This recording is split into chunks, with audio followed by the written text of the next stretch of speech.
Home buyers, this is the video that you have been waiting for.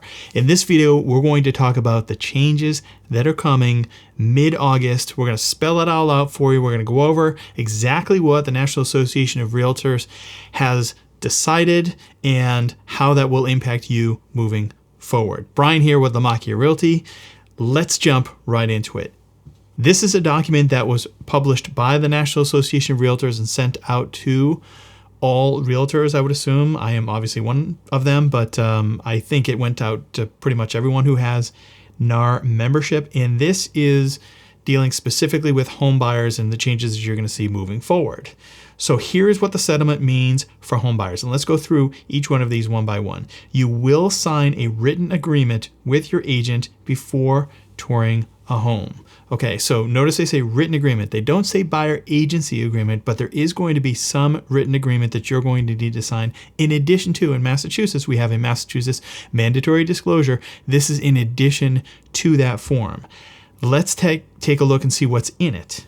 Before signing this agreement, you should ensure it reflects the terms you have negotiated with your agent and that you understand exactly what services and value will be provided and for how much. This is huge. This is so different than the way that we are currently doing business. Right now, if you reach out to an agent and you say that you want to see a property, oftentimes we'll just meet you at the property, walk through the property, no problem. Obviously, we've got to get that Massachusetts mandatory disclosure form signed. But other than that, typically, I will be doing a buyer consult scheduled at a time after that initial showing. And in this new world that we're moving to, you're going to have those buyer consultations before you actually go out and meet someone at the property. So the only time that you can still meet someone at the property is if it is the listing agent themselves. And they're going to get to that a little bit further down. But if you are thinking that you are now just going to be able to still call up an agent and say, yeah, I'd like to go see that property. If you don't have a written agreement with that agent, you are not, he or she is not going to be able to show you that property. That being said, are there some agents that are still going to do it? Probably. It's no different than right now. There are a lot of agents out there that don't get that Massachusetts mandatory disclosure signed at the initial showing. And that, if you're a home buyer, that should be an immediate red flag because it shows that either they are not a licensed real estate agent, and that's a problem in and of itself, or they're not following the rules. And if they're not following the rules, then chances are they are not necessarily a trusted professional. So you want to work with a professional who does this for a living, that knows all the paperwork that's involved, and make sure that your interests are protected at all times. The buyer agreement must include 4 components concerning compensation. Part A specific and conspicuous disclosure of the amount or rate of compensation the real estate agent will receive or how this amount will be determined. Okay, so there's no ambiguity here. The compensation that is objective, in other words, $0, I said $0, I don't think anyone's going to work for free, but some dollar amount, a flat fee, a percent, or an hourly rate, and not open-ended. In other words, it can't be the buyer broker compensation shall be whatever the amount the seller is offering the buyer. So in the past, I've seen buyer agency agreements that say per MLS, or it says minimum 2%, or it will say no more than 3%, or it'll give a range from 2 to 3% depending on what the seller is offering, or in the past, the listing brokerage cooperating compensation would be offered. So no more of that. It is cut and dry. Here it is. 2%, 3%, 4%, 5%, 6%, 10%, 1%, $1, $10, doesn't matter. It just has to be specific and objective. So there is no ambiguity whatsoever in that agreement. Hopefully that makes sense. I know I've spent a lot of time on that, but it is really, really important and very different than the way that a lot of real estate agents and brokerages have been working in the past. Condition C, a term that prohibits the agent from receiving compensation for brokerage services from any source that exceeds the amount or rate agreed to in the agreement with the buyer. Okay, let's talk about that. So that means if you are contracted with a buyer's agent for, let's say, 2.5%, and the seller is offering a 3% seller concession or buyer concession or seller concession, I should say. So it's a seller concession, right, for the buyer. That extra 0.5%, that agent, that real estate agent cannot receive. That 0.5%, you as the buyer are now entitled to that, and you can put that towards your other closing costs.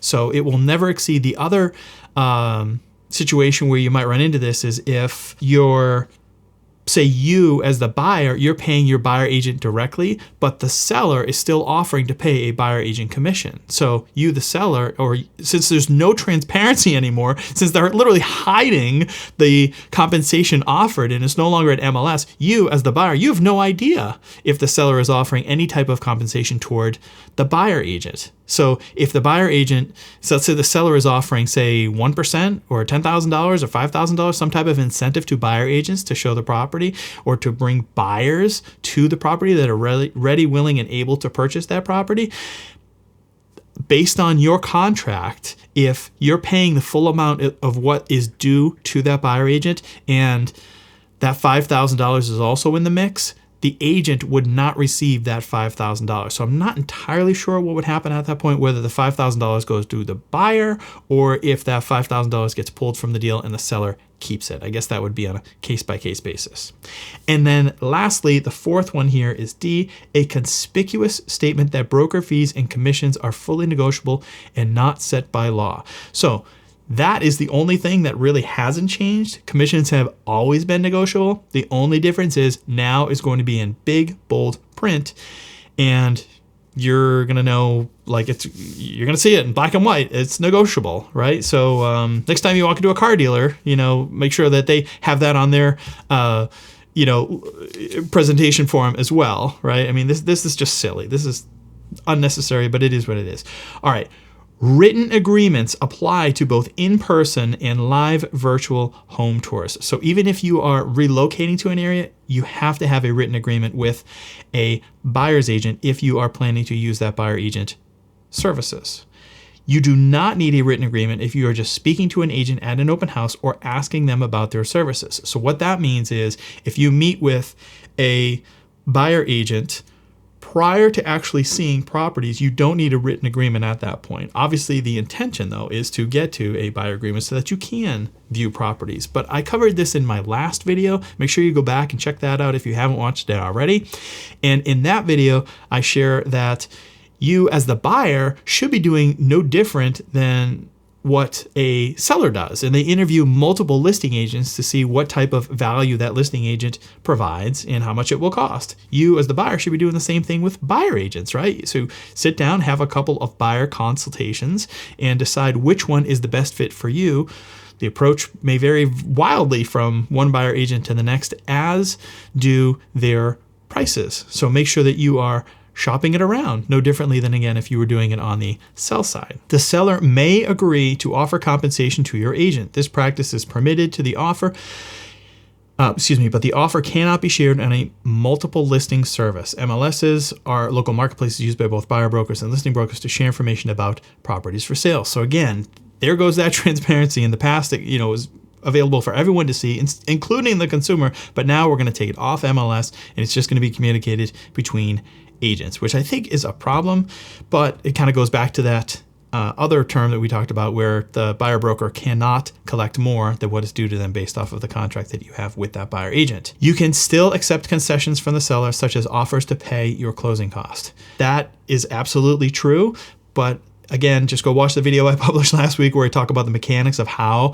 the new system will work for buyers and sellers. But one of the things that I talked about was how that commission, how that buyer agent compensation gets paid. Either it gets paid directly by the seller to the buyer agent's brokerage, or it gets paid via a seller concession to the buyer, and then the buyer compensates their buyer agent directly. And there are some challenges with a seller concession because it may affect your loan, it may affect your mortgage, and it depends on the loan product that you have, whether or not you can actually use that seller concession, or if it's too high or too low. Like, there's a lot of stipulations there with seller concessions, so you want to make sure that you check with your bank, if you do go that route, that the amount is sufficient, or if it's too much, then you need to redo it and have the seller pay the buyer agent's brokerage directly. All right, here's what the settlement doesn't change. Agents who are realtors are here to help you navigate the home buying process and are ethically obligated to work in your best interest. Absolutely. Regardless of all this, you as the, or me, I guess as the buyer agent, I have an obligation to work in my buyer's best interest. Compensation for your agent remains fully negotiable, and if your agent is a realtor, they must abide by the Realtor Code of Ethics and have clear and transparent discussions with you about compensation. When finding an agent to work with, ask questions about compensation and understand what services you are receiving. Absolutely. Crystal clear. And I'm going to get to forms in just a second here, but make sure that that form that you're signing, that written agreement, is complete. And then lastly, you have choices. Work with your agent to understand the full range of these choices when buying a home, which will help you make the best possible decisions for your needs. Here, right? There's all kinds of options. You can use a combination of compensation from the seller, from your own proceeds, like there's a whole bunch of different options that are available to you out there, and it's important to understand them all. Let's talk about some of the agreements. So I have in my hands, these are preliminary forms, and I'm not going to share these in the YouTube video itself, but at some point, once these are finalized, I certainly will be able to review these in more detail. But I have two different forms. One is a showing agreement, which is really just a watered down version of this exclusive buyer agency agreement, right? And this is a 2-pager, and it's got lots of verbiage on there. So this new buyer agency agreement is quite a bit longer than the older one because it actually demonstrates exactly what we are going to be doing as a buyer agent for our clients. And it talks specifically about compensation and how that is paid for. But I think my personal opinion is that this is almost a bridge too far for a lot of folks at the first meeting. So it's probably going to be more realistic at the first meeting to do something like this, which is just a simple 1-page showing agreement. But again, it hits all of the things that is in this settlement. And it talks about the services that are provided by the broker. It talks about the term, right? How long is this agreement for?